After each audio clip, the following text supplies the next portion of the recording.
Hello everyone, thanks for joining us. This is a really incredible day because a lot of courage is being shown. And if you've watched my programming for any amount of time, I always say we're lacking courage in this nation. I have one of the most courageous men in all of Canada on with me today, and I'd like you to welcome Rob Hoogland. And Rob, I really appreciate that you're taking time. I also appreciate that you are putting yourself on the line. You have quite a story to tell. Our viewers will know that many people have reported on the story of your child wanting to transition and your fight. So I'm going to let you unfold the whole story, how it happened for you. You tell me from your perspective what has transpired. Okay. Well, I'm going to start by commending you for your courage as well. I mean, it takes courage to actually interview me. I was on the Frank Vaughn podcast yesterday that came out around sometime in the afternoon, and he's already under fire from lawyers that are trying to have that whole thing shut down. So it takes courage to even talk to me right now. My story started when my daughter was, I would say, in grade 6 and grade 7 is where things really started to change.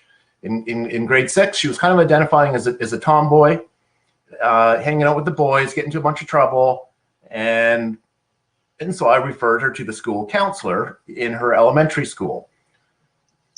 Everything seemed to be going just fine with that. And of course, as a parent, when you're trusting the school, they're an institution, you have to trust the school is how you feel as a parent.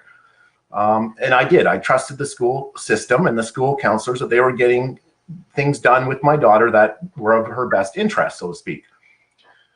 Well, fast forward to grade 7, and all of a sudden, and when I talk about this part of the story, it's confusing in the sense that I didn't know what was going on myself. So I kind of overlap what I know now from affidavits that came out in court and relay it back to what was really going on back then. If that makes sense to the people listening to this, because at the time, and this is important to point out, is I was a parent like every other parent. We're not supposed to know what's going on. And like every other parent, I did not know what was going on in the school system at that time. I'm looking at a child who is, kind of playing different roles and, tomboy, and then maybe lesbian. I mean, we don't know, right? And you know what? I'm entertaining the idea and thinking, okay, well, these are phases like any other thing that a child wants. Like when children go through, these phases in their life, and, they rebel, they act out, they're trying to find their place in this world, so to speak. Absolutely. Right? And so I thought, nothing unusual here. Well, fast forward to grade 7, as I was alluding to a minute ago, and when she graduates from grade 7, I discover, unbeknownst to me, that she has changed her female name to a male name. It comes out later in court affidavits that it was the school counselor who did this. I was under the impression that it was maybe a choice that maybe she had made, or possibly... How did you find out? How did you find out that she had changed her name? She finally had the courage to tell me because she knew I was going to eventually see that yearbook.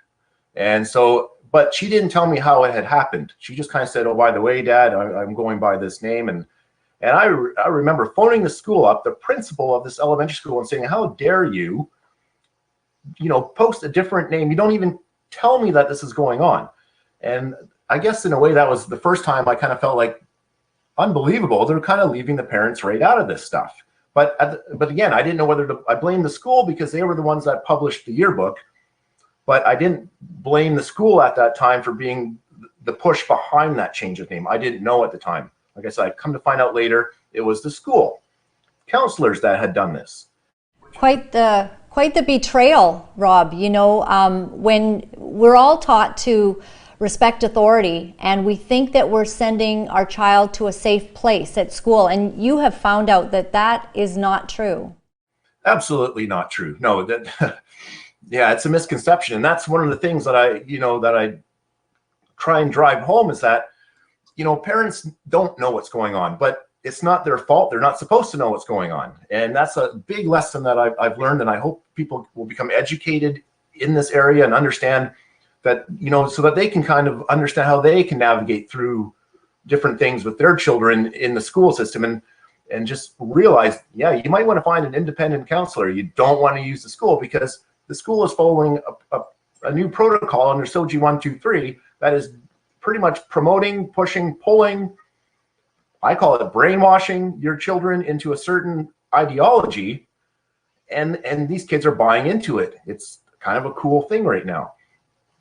So as my child now done grade 7, yearbook, what can you do, right? My ex-wife then says, well, we found this fantastic counselor, Dr. Wallace Wong. He's objective, independent. He is the expert resource on all matters dealing with this kind of stuff. And at that time, I wasn't familiar with terms like gender dysphoria and all these other things that I know now. But I'm thinking, okay, I know my daughter has issues. She's a typical child. She isolates, she's awkward, she's depressed at times. And these are just typical child issues. I figured, oh, great, I've got this fantastic Dr. Wallace Wong. He's going to sort through this, and she's going to get the help that she needs. Once again, we trust the professionals. I did. I was naive, but I was not naive on purpose. I was naive because as a parent, you expect you can trust these people, right? It comes out later again in an affidavit. No, Dr. Wallace Wong wasn't some independent, objective psychologist. He was brought on by the high school. The high school recommended this fellow. Again, it blindsided. I didn't know it at the time. So anyway, so he does this assessment while she's 13 and it finishes when she's 14.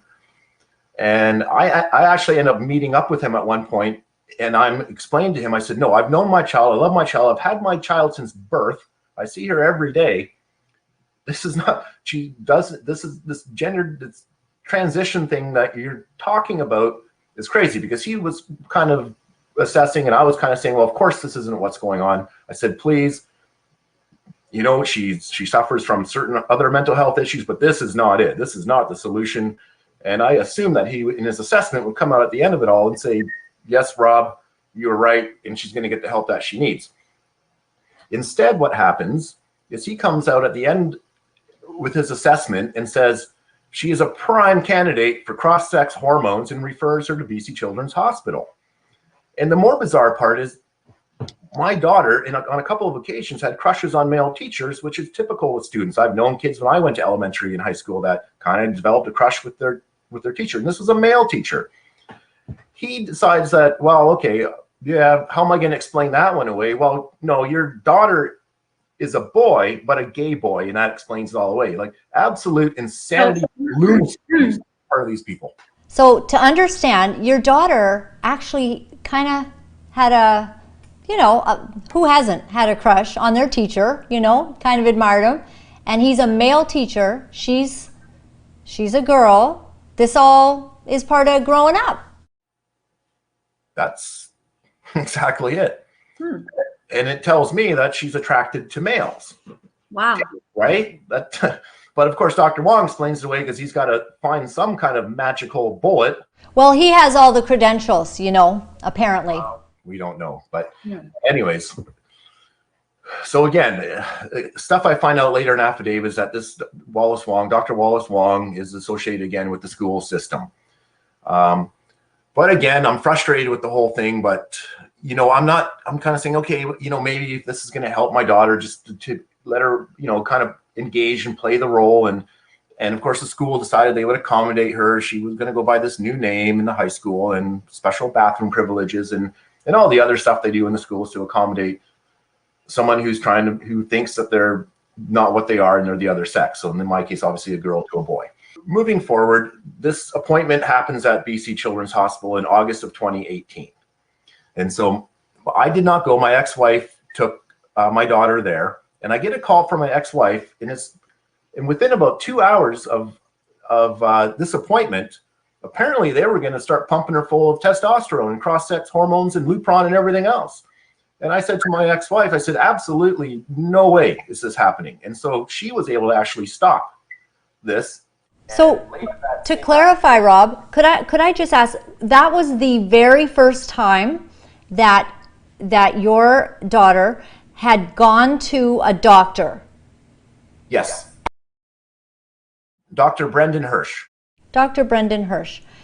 Very first time, and within this couple of hours, what he was prepared to move forward with cross-sex hormones beginning to be given to your child. Yeah, that very same day. This alarmed your ex-wife, I guess.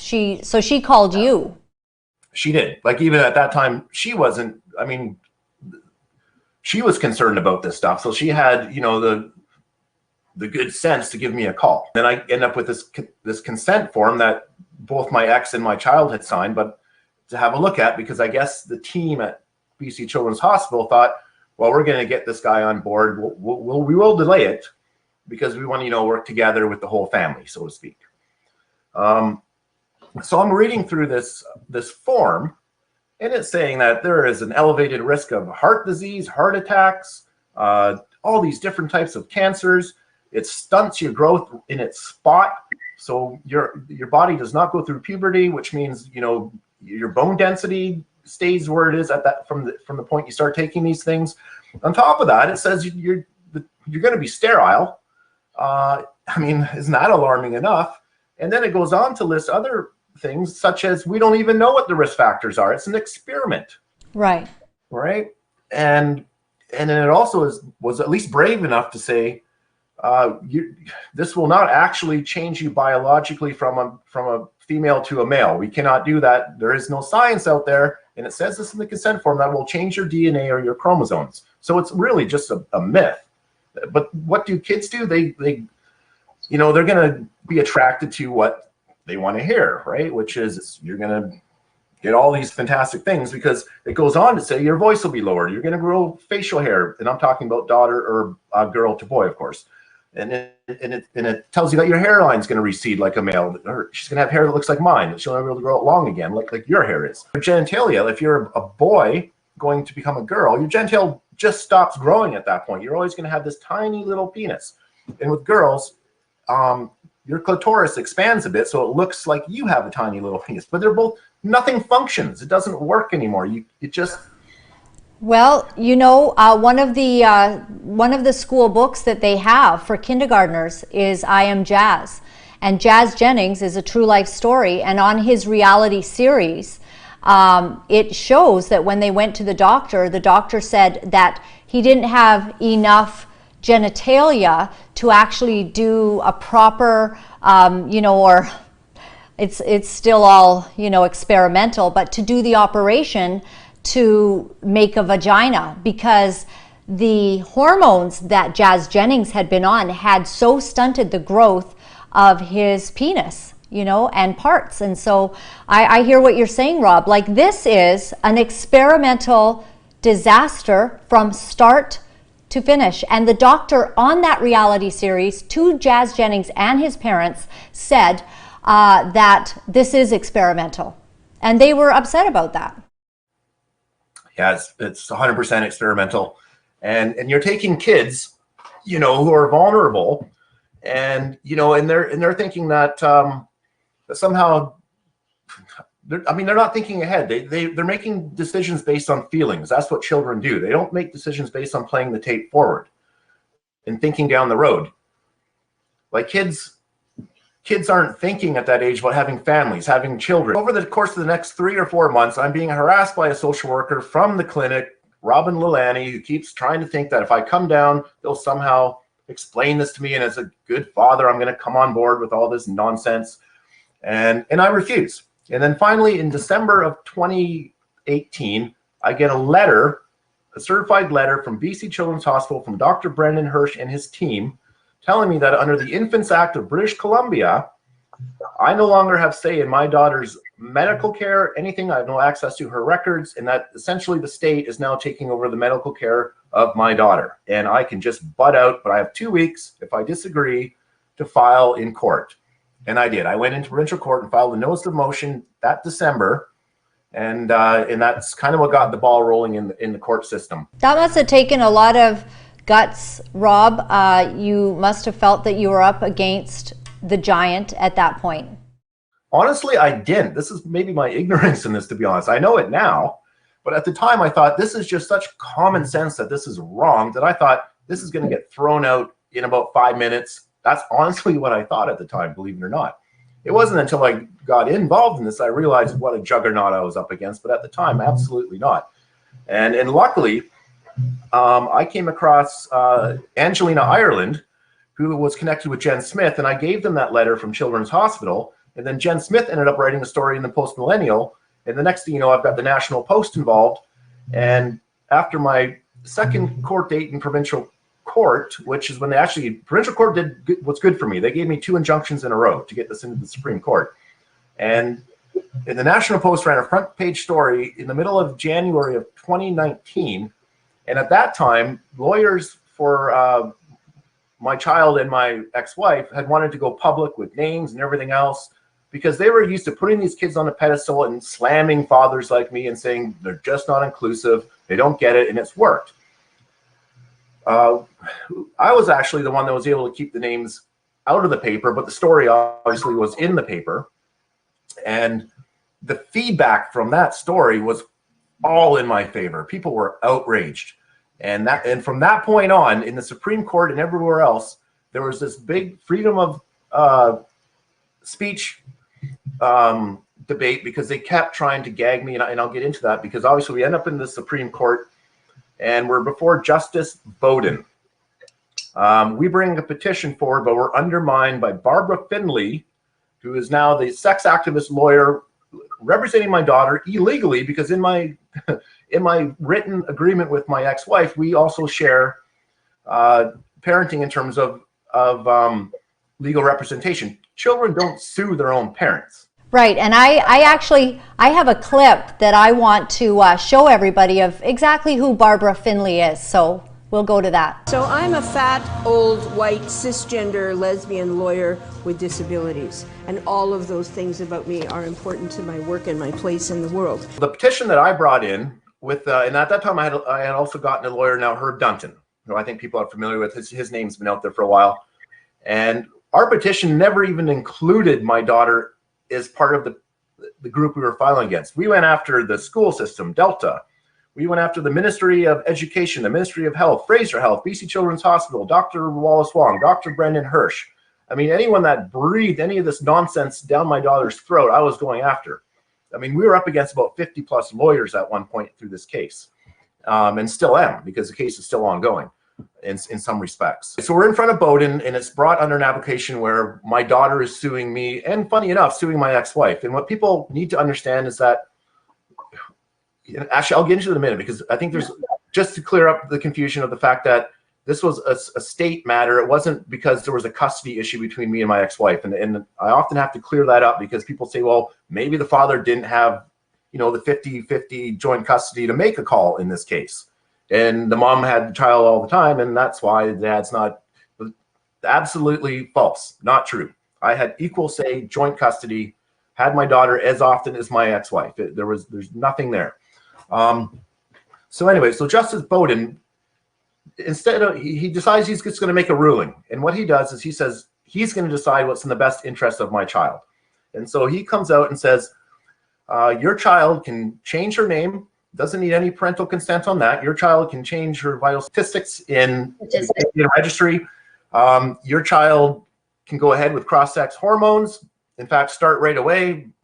Crazy dad, why did you delay this? I'm a bad boy for, even having delayed this in provincial court.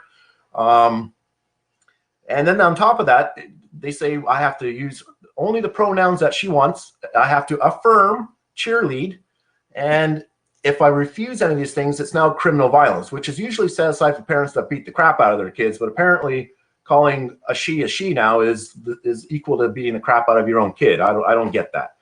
So, anyways, so I'm under this order. It's absolute insanity. I end up on the Federalist that very evening, and I do an interview with Jeremiah Keenan of the Federalist, and I say I cannot do this. This is a girl. She's biologically a girl. This is a bunch of crap.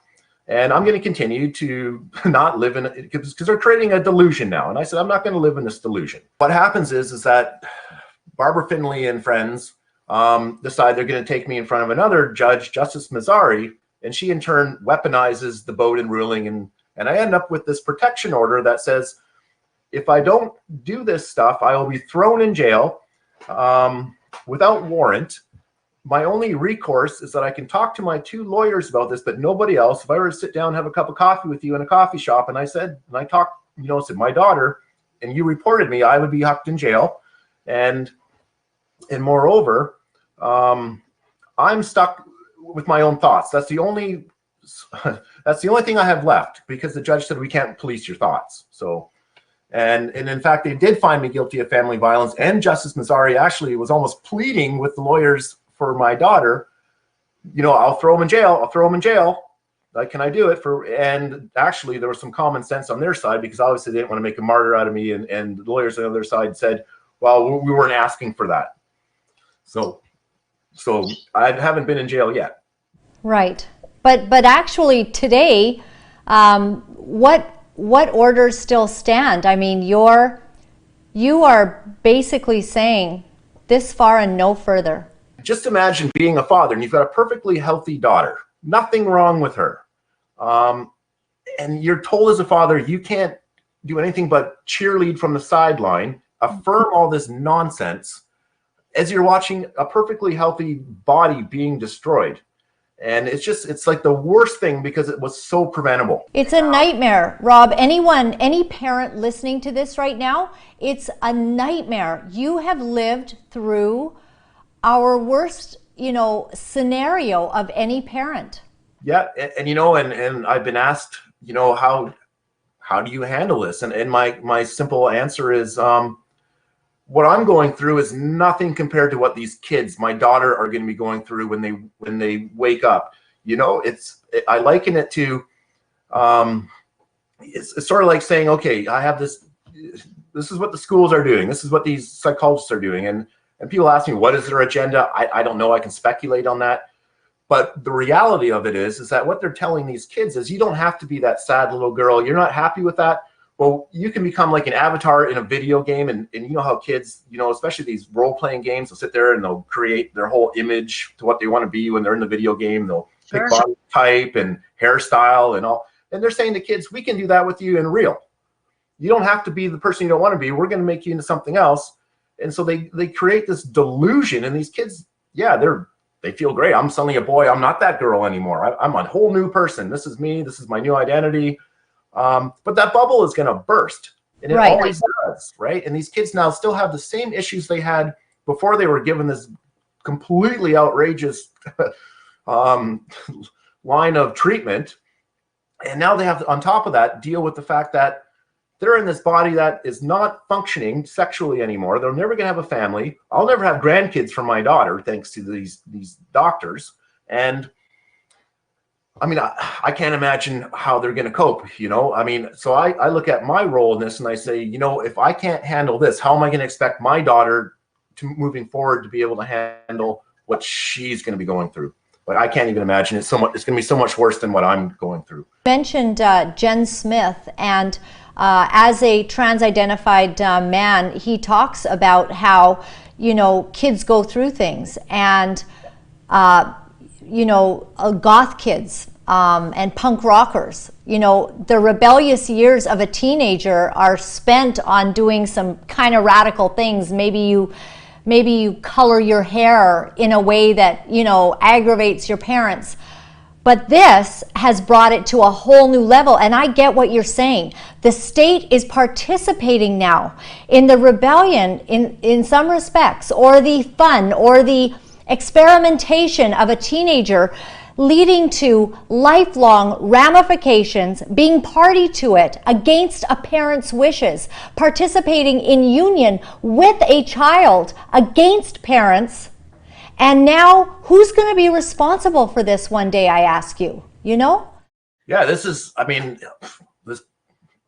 call it what it is. It's a state-sponsored child abuse. Right. Absolutely. State-sponsored child abuse. Well, what happened, Rob, when the residential schools began to be shown what had happened?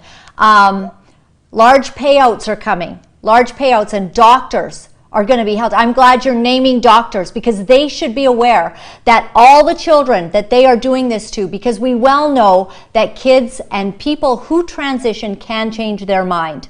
And so when that happens, we'll see the chaos that comes from that. You don't see doctors doing life-saving surgeries hiding their names. So what these guys know what they're doing is child abuse. Otherwise, why aren't they coming out and going on TV and saying, yeah, we're doing this wonderful thing for kids. Why are they hiding? They're hiding, aren't they? They don't want to be named, you know? Barbara Finley, she has been such an activist. And hasn't she been in court hearings on the other side of your case? Yeah, I mean, she's an activist on this stuff. Yeah, absolutely. I don't know. At what point do lawyers who advocate for something that is life-altering in a juvenile, a young person, can your daughter get a tattoo? Can your daughter get married? Can your daughter drive a car? You know, all of these things are forbidden until certain ages, yet you can transition without your father or mother's consent now. And this is irreversible stuff. I hope people keep that in mind. I haven't emphasized it enough yet, but this is irreversible. It's not like you can become unsterile, right? Like once you start this, it's your life. It's you can't go back. And you know, and I look at examples of the government parenting kids. You look at the foster care system. Look at what's happening in BC. We have Dr. Wallace Wong on a tape the day after the Bowden ruling from the Vancouver Library saying, well, telling parents and kids, you know what, if you can't get what you want, threaten suicide, and then you'll get what you want every time. You know, and then he goes on to brag about how many kids he has from the foster care system that he's transitioning. The numbers are staggering. And Jen Smith, this is something that he's really pushing to get some real to make some real waves with, because I think he's honest. This is a big story with what's going on with these foster kids. And that's a prime example of the government parenting your child, right? They have no business parenting children. I mean, absolutely. I mean, this is the destruction of the nuclear family. And like I said, people ask to what end? What is the purpose? You know, I've heard the simple answer is if it doesn't make any sense, it obviously has something to do with money. There's a lot of pharmaceutical companies, and these kids are now going to have to take these drugs for the rest of their life. I mean, there's that component. You know, I say there's a perversion going on. There's people that want to see these kids on the other side of in their opposite dressing rooms at your local pool.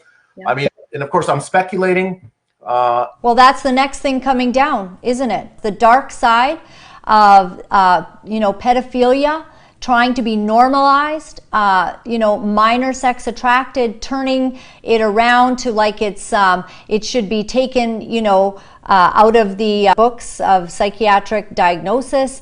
And if you can get a child to be able to consent to this kind of thing, then you can get consent for other behaviors. You see, not to mention the UN putting in all of this gender teaching throughout all the parts of the world, all at the same time. I mean, we're up against not just a Goliath, but like you say, an absolute beast. Yeah, it's a beast. There's a couple things that I am proud about in what came out in the Court of Appeal, and this is actually going to speak a little bit to even what your comment was about kind of moving forward. Is that what the Court of Appeal in BC did come out and say is, number one, I have the right to dissuade my daughter, and this is going to be important. I want to get into some of this affirmation, conversion therapy, all this stuff in a little bit in just one moment after I explain what happened in the Court of Appeal. So they said I have the right. I still have to use the preferred pronouns, but I do have the right to dissuade my daughter now.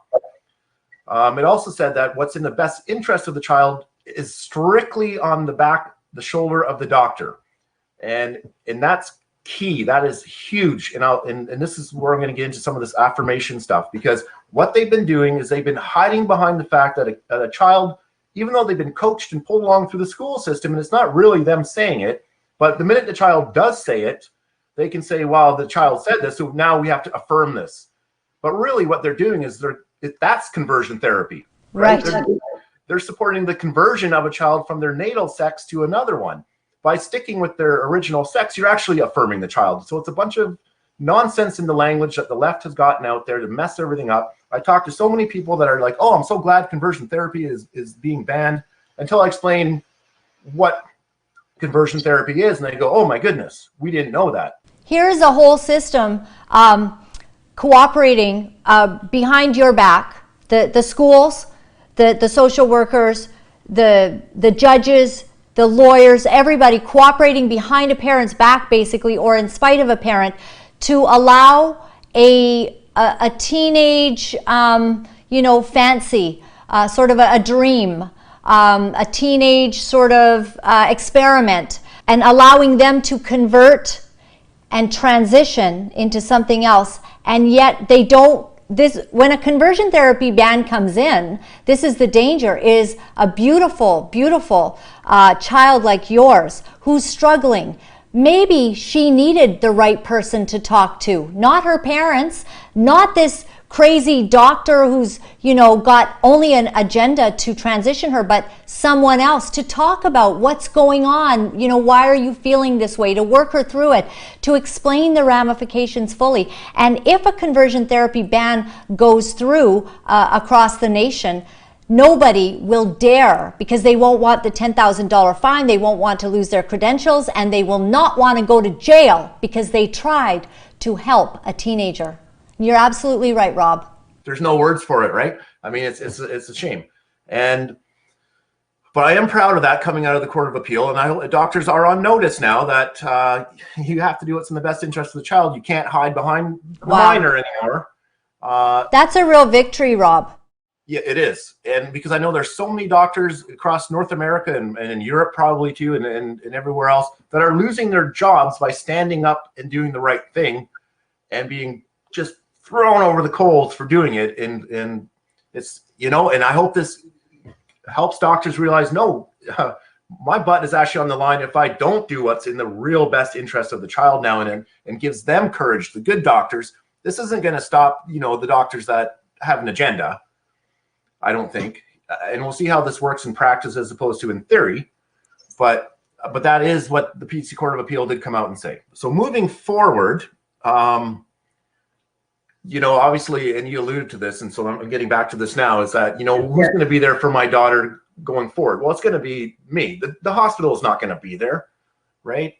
I mean, this is going to fall on my shoulders now. And so I'm thinking, well, how am I going to handle this? What am I going to do? What can I do? What is my next step? We might be in the Supreme Court of Canada, but that's not going to save my daughter. She's already started all these treatments. Her voice is lowered. She's got facial hair. I wish I had known then what I know now, because as a parent, there is some room to be able to navigate if you know what's going on. And like I said, they're not telling parents. So I'm here to tell parents because the school. Thank God. And there's a reason they've been gagging me all this time. They don't want anyone knowing what's going on. This is such a serious violation of parental rights, which are actually, in the UN, documents. Parental rights are significant. Our society respects parental rights. This is really an atrocity that's happened to you. Well, I mean, the way they describe it on the other side is they're simply trying to say that, well, if the father speaks, this is damaging to the child. Even though my child went by her female name, transitioned to this male name, it's not like she's in the closet. I mean, everyone she knows that she's done this.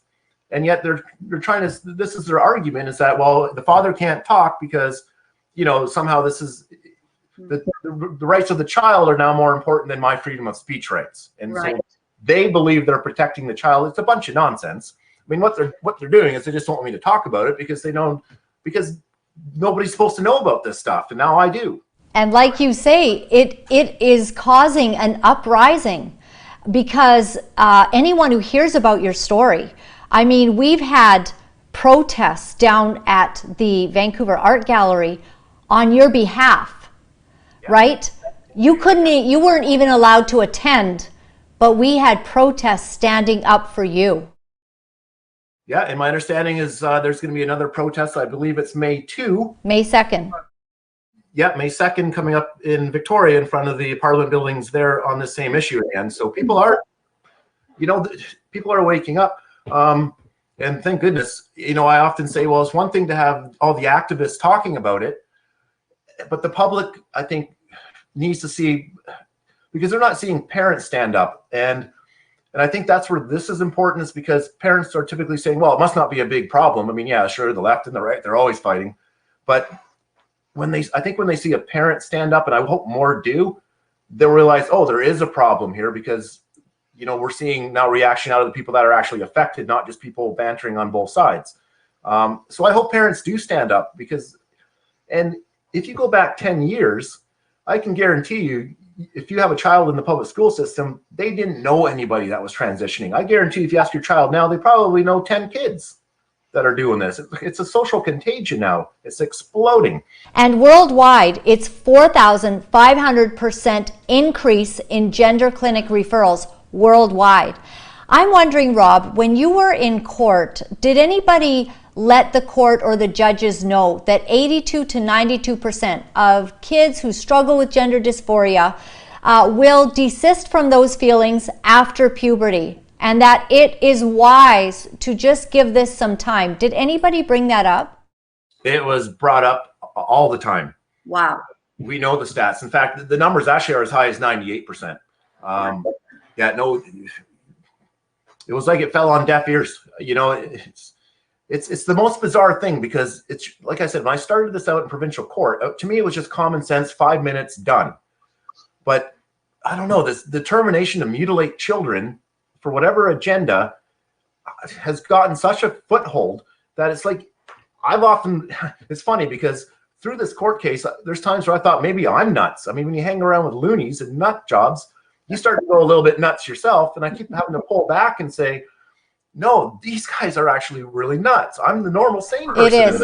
You are. You're the sane person, Rob. Don't stop believing that. Don't start, being assimilated to the Borg of this gender bending nonsense. And because it's just going to take away your drive and your fight for your child, for other people's children. Because at this point, you're fighting for all of Canada. Thank you. Again, thank you for talking about this. Yeah, so I'll end on this. Going forward, and this is forward thinking to all these kids like my daughter, and that's what makes it personal, that are detransitioning.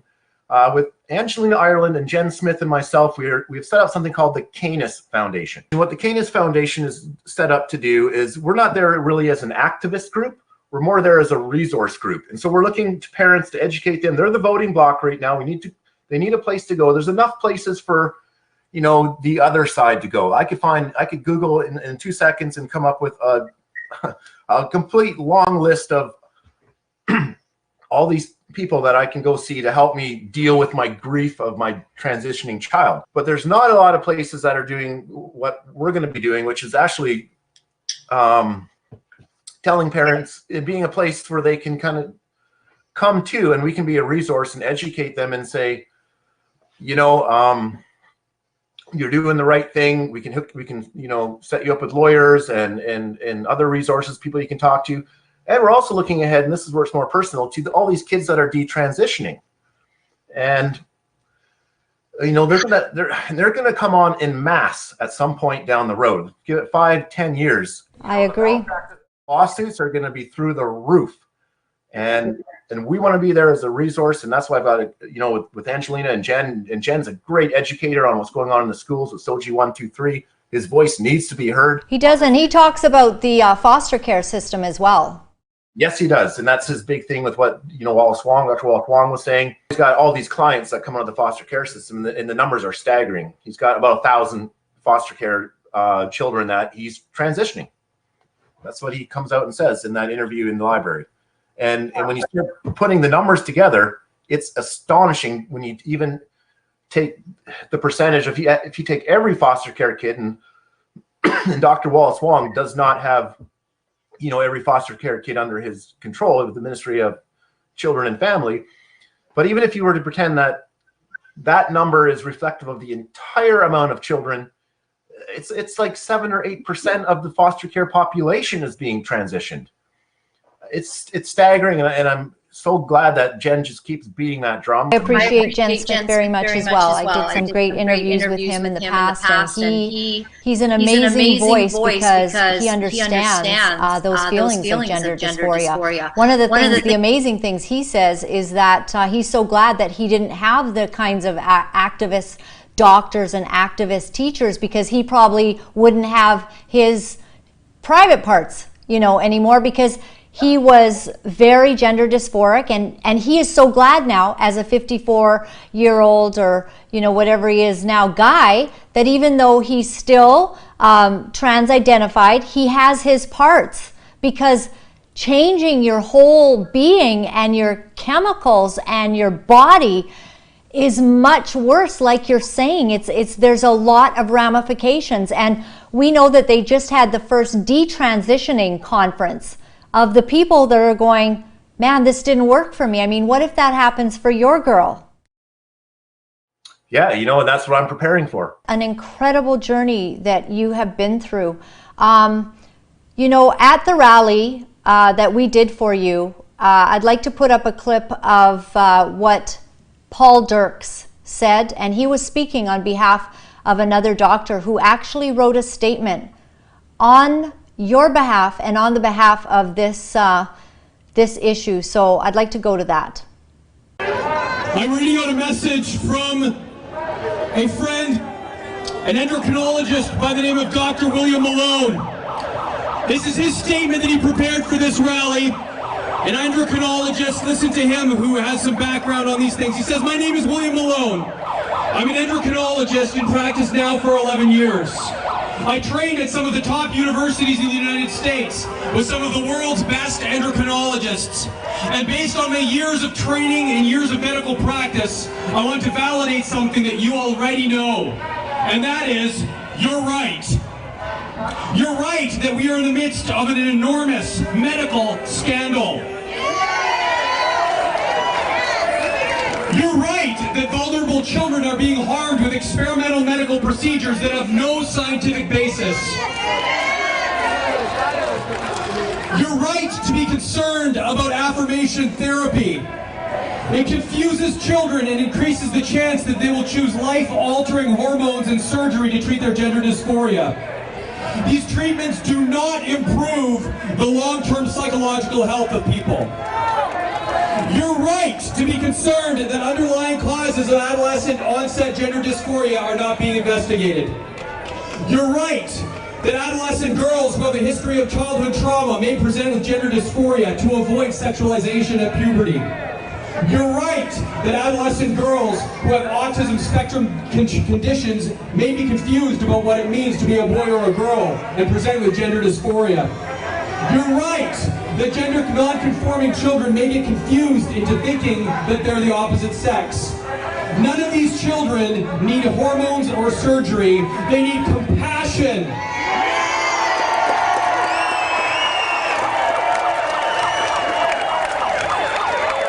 They need therapeutic counseling to help them build resiliency.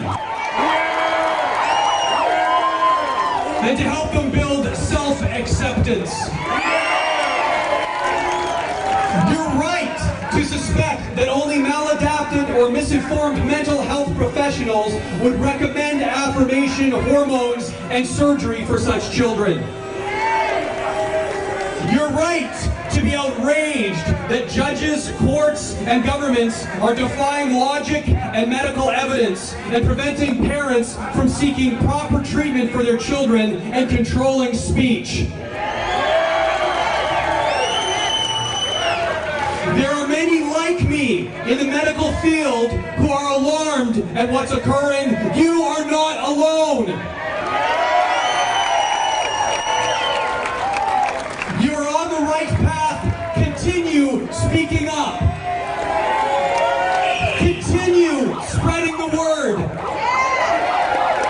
The stakes could not possibly be higher. That's from Dr. Will Malone, an endocrinologist out of the United States. Thank you, Dr. Malone. Yes, Dr. Malone. Thank you, Paul. So you see, Rob, you're not alone. And we stand with you. And we do not want you to feel alone. And we don't want your child to feel alone.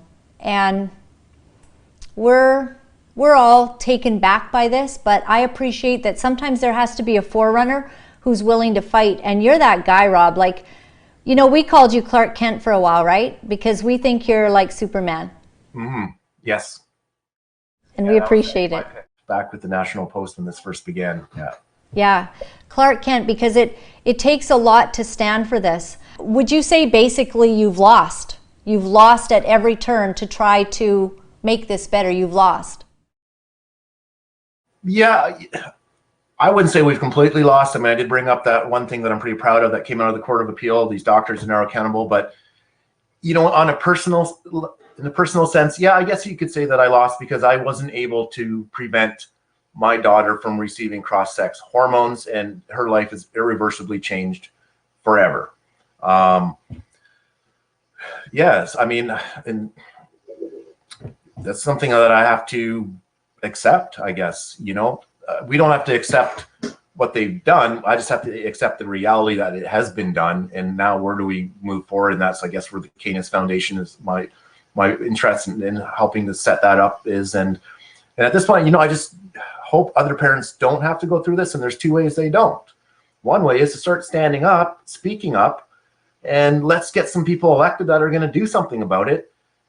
You know, and the other way to do it is just to be educated, understand what's going on, and know how to navigate the system so that your child doesn't find themselves sliding into these cracks where these, you know, sex activist, quote unquote, counselors are coming in and taking advantage of your child. Absolutely. And you mentioned elected officials. I just want to say that, you know, one of the things that I'm the very most proud of with Maxime Bernier is that he defended, he knew of your situation, and he was alarmed by it, and he spoke up about it. And in fact, I was able to present a couple of statements, and on his stand against cultural descent into chaos, he is a common sense politician, and he is the only one that I know of, Rob, the only one who dared to speak publicly about your situation and in defense of your situation. I have a message. I was just speaking with People's Party leader Maxime Bernier about what we're doing here today, and Max says he will fight for you. All Canadians, and yes, those with the courage to hold conservative convictions will receive the diligence and strong support of the PPC. We stand for all Canadians. Just as when Max fought against M103, the Islamophobia motion, and the compelled speech gender bill C-16, such legislation and government action flies directly in the face of Canadian freedom. And as he has said many times, Maxime Bernier will not pander to small interest groups who seek special privilege and protection under the law at the expense of 37 million free Canadians. We all matter. The PPC will do nothing for these interest groups, but will proudly represent our charter freedoms from coast to coast to coast. Truthfully, the silent majority, this is a winning issue. Like, I don't understand why everyone's turning a blind eye to it as if it doesn't exist, or they don't want to touch it, talk about it. These are kids. Like, why are we all turning a blind eye to state-sanctioned child abuse? It makes no sense. I'm speechless on this when it comes to that. I totally agree with you. I think that there's so many, and it's really the silent majority, because is it political correctness? Is it fear? A lack of courage? Whatever it is, people are stuck like deer in the headlights to be able to, you know, come forward and vocally stand up for what's right. Meanwhile, our children are being indoctrinated from kindergarten or before, okay? It's in preschool now. And everybody's just like, oh my gosh, I hope they don't tell my kids that, but you don't even know if you want to say anything to the teacher. Please don't teach any of this, you know, gender stuff. Like, everyone is so afraid, Rob, and you literally got thrown into the deep end of a pool on this issue. To me, fear is not an excuse. You know, I'm driven because I have a horse in the race, obviously, my daughter, and my daughter is more important than any of this nonsense. So, you know, and they're going to go after me for these interviews, you know, and that's why at the beginning I said I even admire your courage in interviewing me, because that's courage, because they're going to go after you. Yeah. But, you know, I've already heard that Barbara Finley has basically been sending out letters asking people who do any interviews with you to take it down. And we're all talking, and we want to stand. And we're tired. This is cultural Marxism. It is a dictatorship. And I did a little speech at that rally for you, and this is only a minute 30. This represents how we all feel on this issue. Take a look.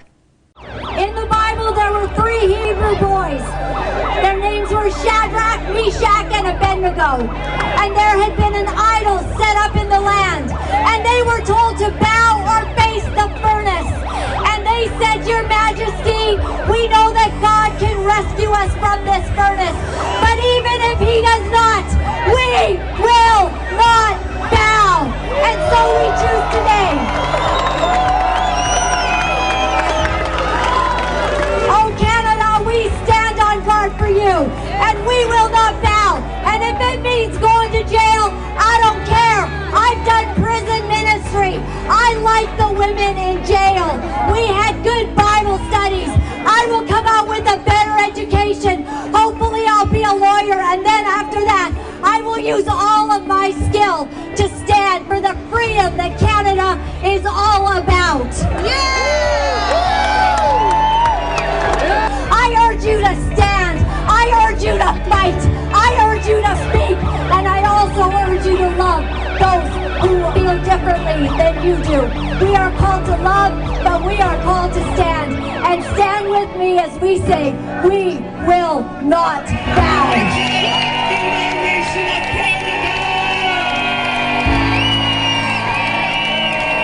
Well, coming out of that, Rob, I just want you to know that we will not bow, and we value that you will not bow, and that you are holding strong. And whatever this battle looks like ahead, we're going to stand with you and with your family. And I pray that there is a resolving in your daughter's life, and that something great comes out of this, something nation-changing. I pray that your courage changes something for the rest, because there's more kids coming up that are being influenced and being victimized through our societal infrastructure, and it's not okay. No, it's not okay. And no, we can't bow. You're bang on. It's time for pushback. You know, we've been doing things a certain way for a long time, but it's time to maybe change things up a little bit. I don't know, but it's time for pushback. Has happened now. We're moving into pedophilia, and you know, eventually we're going to have a parent sitting on in that courtroom who's trying to argue why it was wrong for this 55-year-old man to, you know, have sex with his 12-year-old daughter, and he's going to be gagged as well. Absolutely. And Rob, I know you find this as well, that members of the LGBTQ are not on board with this whole thing that's happening with kids. No, they're not, and I understand it. I consider myself, it's funny because I have a daughter who's doing this, but I'm still an outsider. And I understand when those people speak up, and Jen is one of them, Jen Smith, how they get persecuted because they feel, somehow they're being a traitor to their cause. And yet, no, these are good people as well that are also understand you don't do this to kids, right? Exactly. So I appreciate the courage even out of the LGB community that, you know, is willing to step up, stand up as well. Every religion, you name it. This is a mainstream thing that I think everyone can agree on. We don't abuse children. Absolutely. Thank you so much. Thank you, Rob, for your time. Thank you for what you're doing. And we will be following this very closely. All right. And thank you for your time. You're welcome. Thanks, Rob.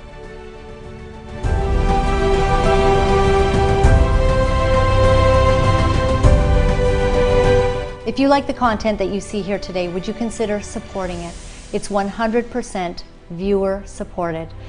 You don't get paid to do this because our world has changed so dramatically that speaking like this is an act of courage. Would you support that initiative?